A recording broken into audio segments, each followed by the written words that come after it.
Magandang umaga mga ka-happy hour. Narito ang mga balita para sa MBC TV Network News Update 9 AM edition.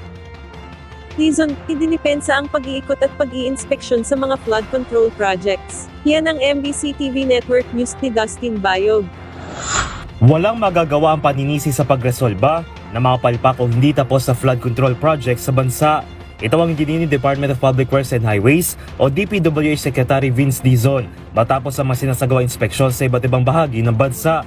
Ang problema kasi natin, itong kultura sa DPWH na dekada-dekada na yan.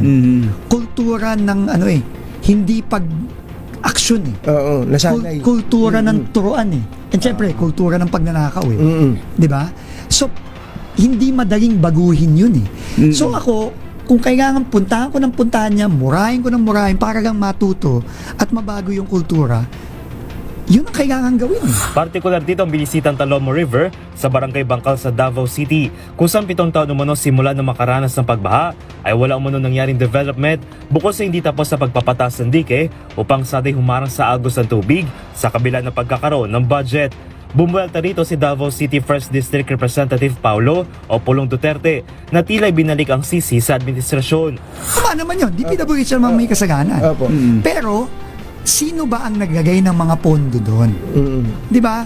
So, kung ang problema kasi sa atin, Katunying, Jerry, ito rin, kaya nagagalit ang mga kababayan natin eh. Pagka may problema, ang unang ginagawa ng iba, turo dito, turo doon. Magsisisihan tayo. Turuan, magsisisihan.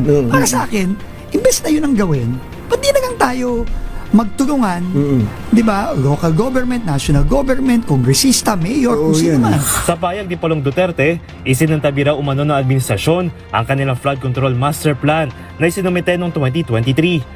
Ayon naman kay Dizon, simula 2019 ay tila walang inila na programa para sa dike ng Talomo River. Walang ganun. Walang programa. Walang programa para i-address since 2019. Gayunpaman, sinabi na rin ni Dizon na isasama na sa 2027 national budget ang sinasabing flood control master plan ng Davao City kung saan isinasampidal pa ang disenyo.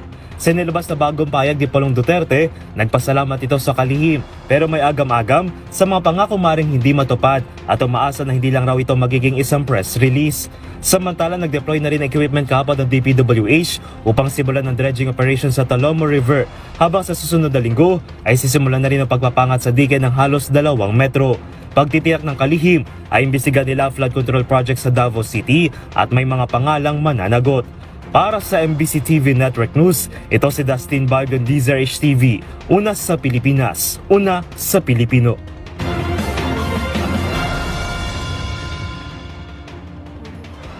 Samantala, LTFRB, itinakda bukas ang pagdinig sa hirit na taas pasahe sa PUV.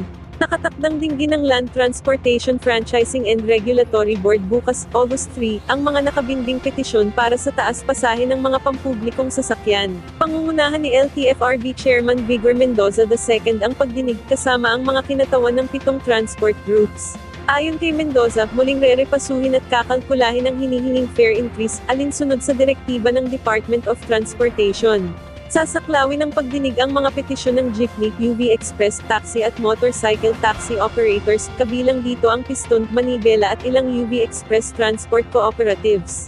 Tatanggapin din ng LTFRB ang mga komento, ebidensya at posisyon ng iba pang stakeholder bago magpasya sa mga nakabinding hirit na taas pasahe.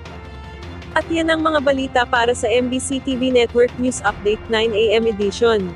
Abangan ang mga susunod na balitaan mamaya para sa 10 AM edition.